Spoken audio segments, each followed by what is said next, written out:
I died for beauty, but was scarce adjusted in the tomb, when one who died for truth was lain in an adjoining room. He questioned softly why I failed. For beauty, I replied, and I for truth.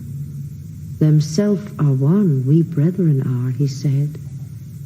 And so, as kinsmen met a night, we talked between the rooms, until the moss had reached our lips and covered up our names. Então eu vou analisar esse poema da Emily Dickinson. I died for beauty, but was scarce adjusted in the tomb, when one who died for truth was lain in an adjoining room. Como todos os poemas dela, né, ele não tem nome, não tem um título, né? E os poemas geralmente são conhecidos pelo primeiro verso, né? Ou então por algum número, né? Muitas vezes vocês vão ver que eles foram numerados, né? E às vezes eles são reconhecidos pelo número.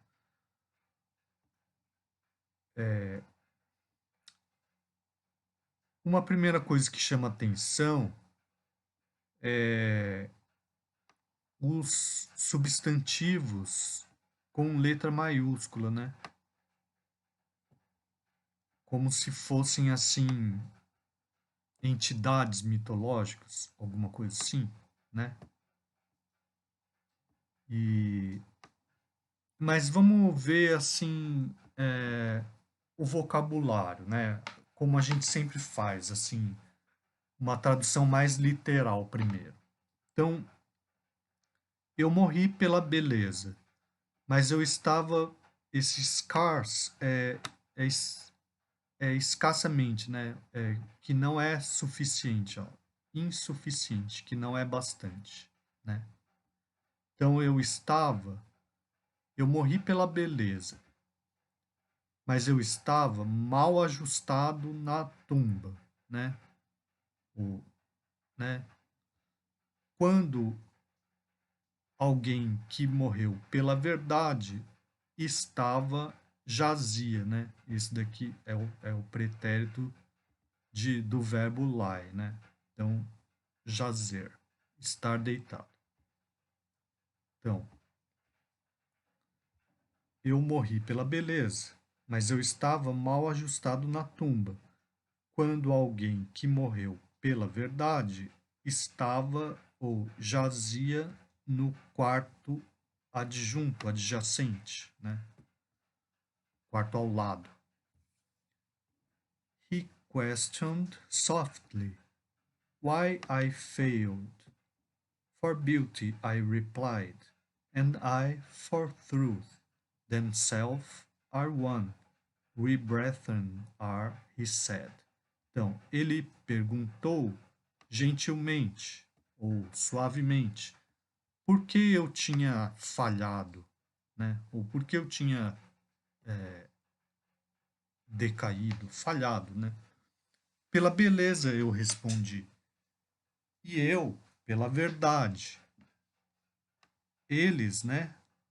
A beleza e a verdade são um. We brethren are. Então, nós somos irmãos. Esse brethren é irmãos, confrades, né? He said. Então, de novo. Ele perguntou gentilmente, por que eu falhei? Pela beleza, eu respondi. E eu, pela verdade. Os dois são um. Nós somos irmãos, ele disse. E então, and so as kinsmen met a night, we talked between the rooms, until the moss had reached our lips and covered up our names. Então, como camaradas, né, como irmãos, como esse kinsman é parente, homem da mesma família. Então, como parentes se encontram à noite, nós conversamos entre os quartos, até que o musgo alcançou nossos lábios e cobriu nossos nomes, né? Bom, então, do que está falando esse poema? É um poema meio estranho, né? Que é uma das características da obra da Emily Dickinson, causar essa estranheza, né? Vamos ver a tradução do José Lira, como ficou. Então, morri pela beleza, e em minha cova eu não me sentia a gosto. Quando alguém que morreu pela verdade, a cova ao lado chegou. Ele indagou o gentil por que eu viera, e eu disse, pela beleza. Eu vim pela verdade, a mesma coisa, somos irmãos, respondeu. E quais parentes juntos numa noite, conversamos nos jazigos, até que o musgo nos chegou aos lábios e nossos nomes cobriu. Bom, como sempre, né, a tradução ela vai mudar algumas coisas, né? Mas essa mudança ela tem a ver com a forma, né, para tentar reproduzir ou reproduzir algum efeito correspondente, né? Ou manter a métrica mais ou menos, né? O... Então, mas vamos tentar entender o que esse poema está falando, né? Eu gosto sempre de interpretar junto com os alunos, né? E infelizmente isso não foi possível hoje.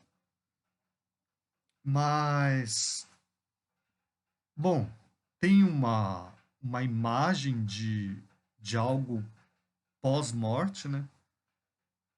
E bastante estranho, porque o eu lírico tá morto e ao mesmo tempo tem uma vida após a morte, né?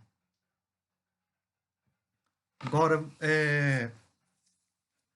uma coisa que a gente percebe é assim, ó. Em que contexto que a beleza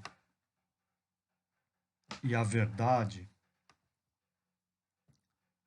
são a mesma coisa, né? Bom, na tradição, né, a beleza e a verdade são a mesma coisa. É, na tradição clássica, né, que é a verdade, o bem e o belo, né? Pela De acordo com a tradição clássica, a literatura e a filosofia, né, a verdade, o bem e o belo são considerados a mesma coisa, como se fossem correspondentes. Aquilo que é belo é bom e verdadeiro, né? Aquilo que, ou para ser belo, tem que ser bom e verdadeiro. E o verdadeiro é bom e belo. E o bem é verdadeiro e belo também, né? Como se fossem coisas correspondentes. E então,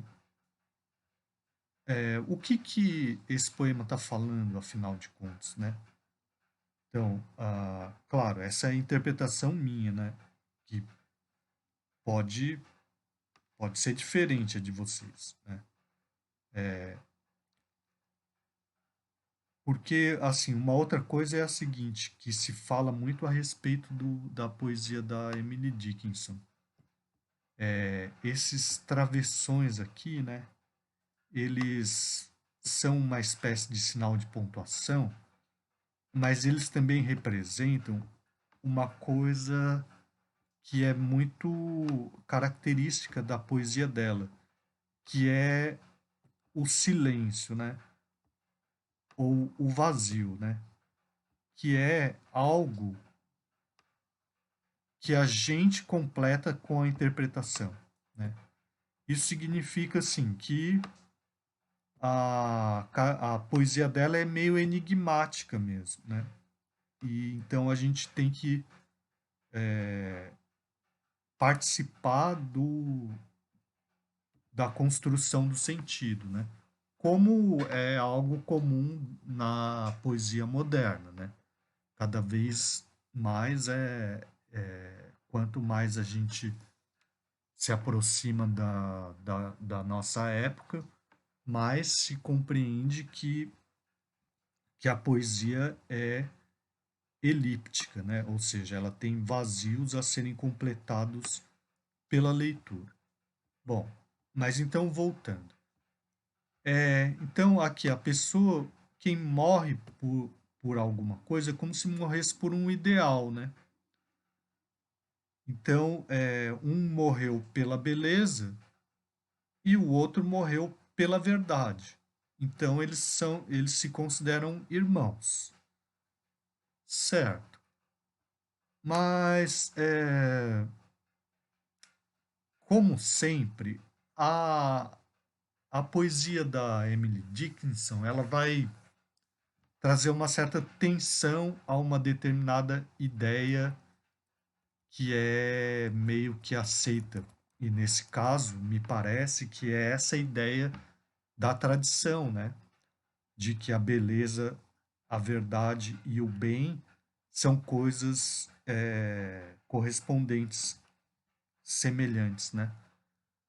Então, por que eu estou dizendo isso? Por algumas coisas, como por exemplo, estava mal ajustado na tumba, né? Então é uma coisa assim, já que uma ideia de desarmonia, né? E depois, por que eu falhei, né? Quer dizer, se a pessoa morre pelo bem ou morre pelo belo como algum ideal, né? Então não deveria ser considerado uma falha ou uma queda, né? Uma decadência, uma falta, né? Então isso gera uma tensão, né? Então,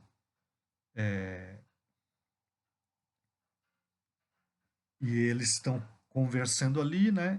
E além disso, é, tem esse final aqui, né?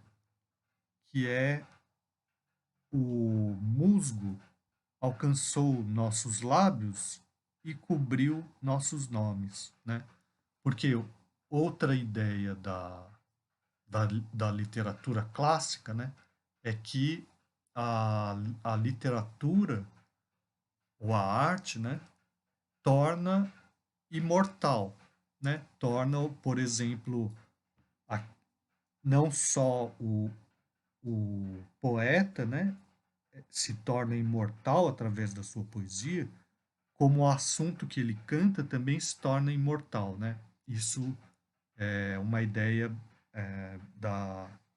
bastante comum, por exemplo, nos poemas épicos, né? Então aqui está negando isso, né? Ah, acho que é esse o sentido desse poema, né? Bom, o,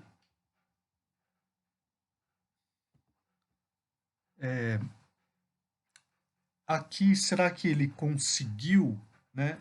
Nessa tradução manter esse sentido, né? Morri pela beleza. Em minha cova, eu não me sentia a gosto. Quando alguém que morreu pela verdade, a cova ao lado chegou. Ele indagou gentil por que eu viera, e eu disse, pela beleza. Eu vim pela verdade, a mesma coisa, somos irmãos, respondeu. E quais parentes, juntos numa noite, conversamos nos jazigos, até que o musgo chegou aos nossos lábios e nossos nomes cobriu. Bom, o sentido geral parece que foi mantido, né? Mas algumas coisas, como sempre, elas se perdem na tradução, né? Como, por exemplo, ele perguntou gentilmente, ele indagou gentil, tá bom. Why I failed? Ou por que eu viera, né? Aqui já mudou, né? Porque aqui viera e não perdeu aquele sentido de por que eu falhei ou por que eu caí, né? E eu disse pela beleza. E eu pela beleza eu respondi, né? Que mais? Tem essa ideia aqui, ó. Eu morri pela beleza, mas eu estava mal ajustado à tumba. Quando alguém que morreu pela verdade estava ou jazia no quarto adjunto, né? Aqui parece que esse que morreu pela verdade chegou depois, né? Porque, né? Morri pela beleza, em minha cova eu não me sentia a gosto. Quando alguém que morreu pela verdade, a cova ao lado chegou, né? Sendo que aqui já jazia, né? Então, não necessariamente chegou depois daquele que morreu pela verdade, né? Mas enfim, a ideia aqui do, do tradutor é manter, por exemplo, a métrica, né? Mais ou menos parecida, e no caso a rima não existe uma rima, ou a rima não é perfeita, né? Ó, como seria a métrica? Seria assim, a estrutura formal desse poema é assim, ó. Tem um verso que é um tetrâmetro iâmbico que alterna com o outro verso que é trímetro iâmbico. O que é isso? Iambo, como a gente já viu, né, é um pé, ou seja, um conjunto de sílabas poéticas, né, formado por duas sílabas poéticas, sendo fraca e forte, né, uma fraca e uma forte. Então, o tetrâmetro iâmbico é um conjunto de quatro pés, sendo o pé um iambo, né? Então, um tetrâmetro iâmbico é um conjunto de quatro iambos. É um verso formado por quatro iambos. E o trímetro é um verso de três iambos, né? Então, como seria?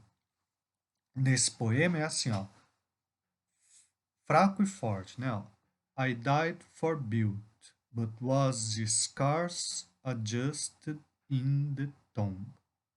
When one who died for truth was lain in an adjoining room. He questioned softly why I failed. For beauty I replied, and I for truth themselves are one. We brethren are, he said, and so as kinsmen met a night, we talked between the rooms until the moss had reached our lips and covered up our names, né? Mais ou menos assim, né? E as rimas, elas não são perfeitas, mas existe uma certa semelhança entre o final dos versos 2 e 4 de cada estrofe, né? Então, tomb, room, replied, said, rooms, names, né? Não é uma rima perfeita, mas é uma semelhança sonora relativamente grande, né? E o tradutor, José Lira, que estrutura que ele criou, né, para tentar reproduzir mais ou menos essa estrutura do original. ele fez versos,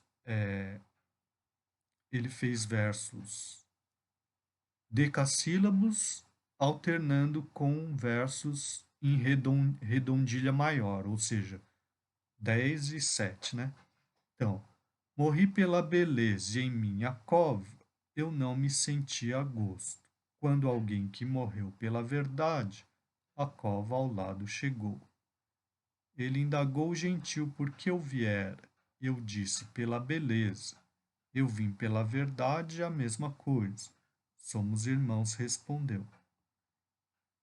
E quais parentes juntos numa noite, conversamos nos jazigos, até que o musgo nos chegou aos lábios e nossos nomes cobriu. Bom, quanto à rima, na verdade ele não manteve, né? Ele só na primeira estrofe tem um som mais ou menos semelhante aqui, né? Mas na segunda já perdeu, né? Aqui não tem nada a ver com isso, né? E aqui também não, né? Então a ideia de que a tradução vai criar uma estrutura mais ou menos semelhante é mais ou menos mesmo, né? E então, a partir daí a gente pode se perguntar se a tradução teve um bom resultado ou não, né? Quer dizer, nesse caso manteve o sentido geral, né? Como a gente viu, o sentido geral é mantido, né? E alguma semelhança na estrutura, né?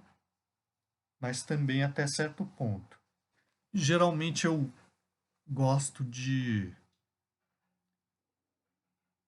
fazer a interpretação junto com os alunos, né? Porque daí eu consigo perceber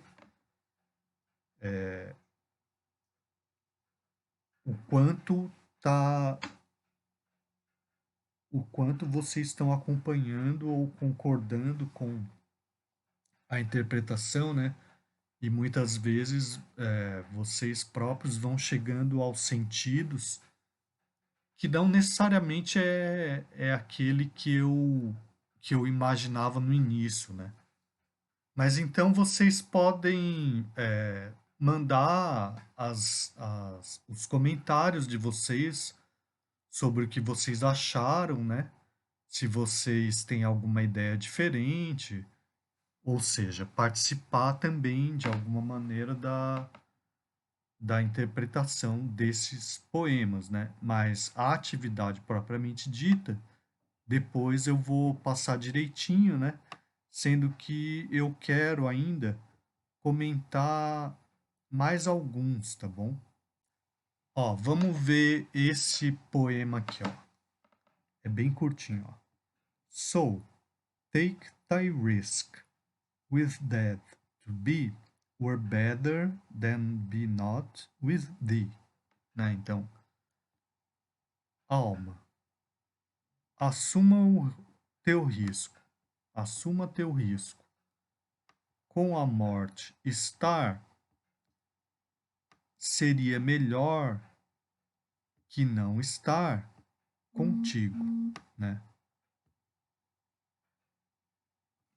Como que a gente pode interpretar isso? Bom, alma, assuma teu risco.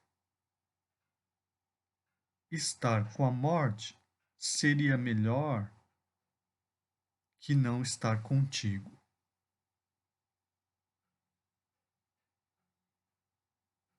É bem enigmático, né? E então, assim, talvez o eu lírico falando com um amante, né?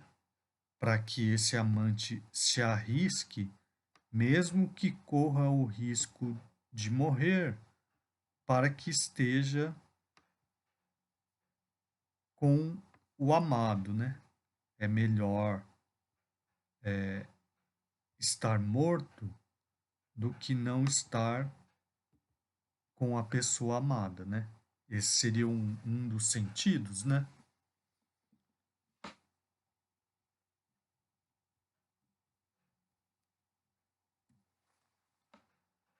E como foi feita a tradução? Bom, a tradução ficou assim, ó. Também é do José Lira, né? Aceita o risco, alma minha gentil, melhor a morte que a mágoa sem remédio de perder-te. Mas de onde que ele tirou isso, né?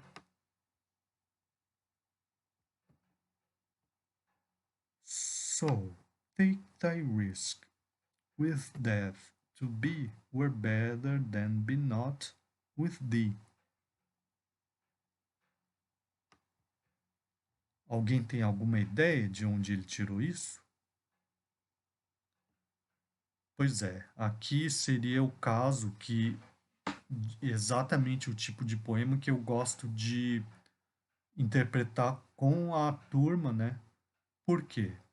Porque alguém, alguma hora, acaba chegando na, no motivo para o tradutor ter feito isso, né? Aqui é uma tradução muito mais livre, né?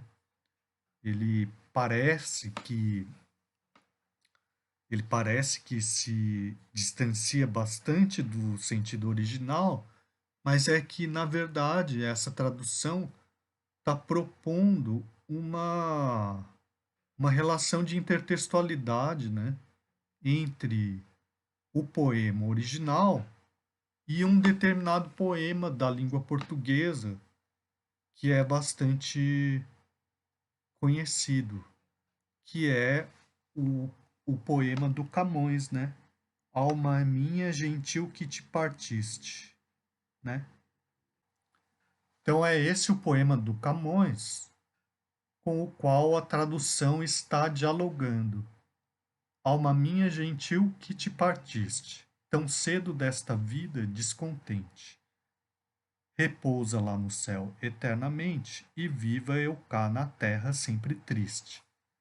Se lá no assento etéreo onde subiste, memória desta vida se consente, não te esqueças daquele amor ardente que já nos olhos meus tão puro viste. E se vires que pode merecer-te alguma cousa dor que me ficou, da mágoa sem remédio de perder-te, roga a Deus que teus anos encurtou, que tão cedo de cá me leve a ver-te, quão cedo de meus olhos te levou. Bom, eu não vou fazer uma análise muito minuciosa, porque não vem ao caso aqui, né? A gente, né? A ideia não é essa. A ideia é mostrar como o tradutor tomou a liberdade, né, de criar uma coisa bastante diferente, mas propondo uma relação de intertextualidade para o leitor de língua portuguesa, né? Agora, qual é o sentido geral desse poema, né? Então aqui tem um eu lírico, né, que está falando com a amada, né, que partiu desta vida, partiu cedo desta vida, então provavelmente jovem, né? Alma minha gentil, que te partiste tão cedo desta vida descontente. Então ela está num céu, né? Ela está numa posição superior, elevada, né? E ele está numa posição inferior, né? Que é o típico amor platônico, né? Um amor idealizado. Repousa lá no céu eternamente e vive eu cá na terra sempre triste. Se lá no assento etéreo onde subiste, memória desta vida se consente, não te esqueças daquele amor ardente que já nos olhos meus tão puro viste. Então, aqui na segunda estrofe, ele pede para essa alma, essa amada que está no assento etéreo, né, que se ela puder ter a memória desta vida, se for concedido a ela que ela tenha uma memória desta vida, então que ela se lembre do amor dele, né? Que ela viu nos olhos dele, tão puro ela viu nos olhos dele. Esse amor tão puro, ardente, né? Que ela viu nos olhos dele. E se vires que pode merecer-te alguma coisa a dor que me ficou, se vires da mágoa sem remédio de perder-te, roga a Deus que teus anos encurtou, que tão cedo de cá me leve a ver-te, quão cedo de meus olhos te levou. Então, se tiver algum mérito, né? Se ela tiver algum mérito pela dor que ficou nele, né? Pelo fato dela ter partido, né? Então, que ela peça a Deus, que encurtou os anos dela, que também cedo de cá, né, daqui da terra, né, da vida terrena, leve o eu lírico a vê-la, né? Tão cedo leve o eu lírico, quão cedo dos olhos dele Deus a levou, né? Então soneto, né, claro, e retrata esse amor idealizado, né, entre um eu lírico numa posição bastante inferior à amada dele, que é tratada como alma, né? Então, de certa maneira, então, alma minha gentil, melhor a morte, aceito o risco, alma minha gentil, melhor a morte que a mágoa sem remédio de perder-te, né?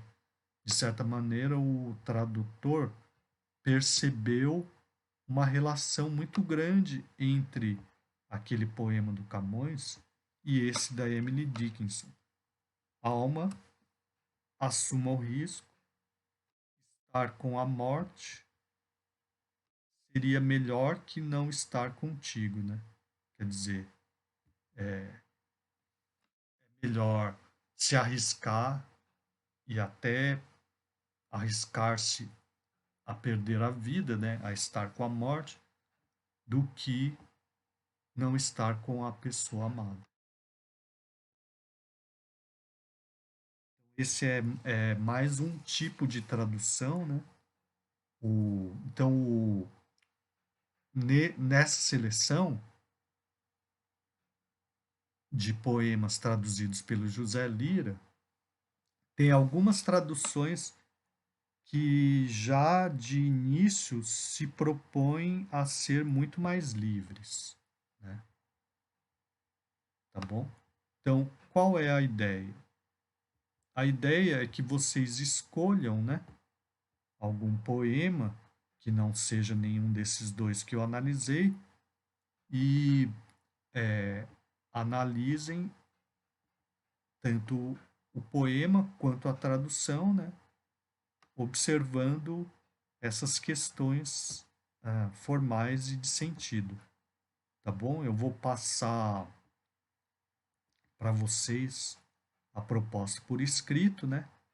E lembrando que alguns desses poemas vocês vão encontrar, inclusive, a análise na internet, né? Então, claro, podem se basear nas análises que vocês encontrarem, né? Mas eu acho interessante também vocês tentarem interpretar também pela visão de vocês, né? Fazer assim, se vocês encontrarem uma análise, vocês também tentarem acrescentar alguma coisa, né?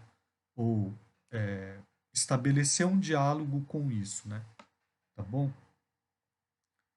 Então é isso. Muito obrigado e até a próxima.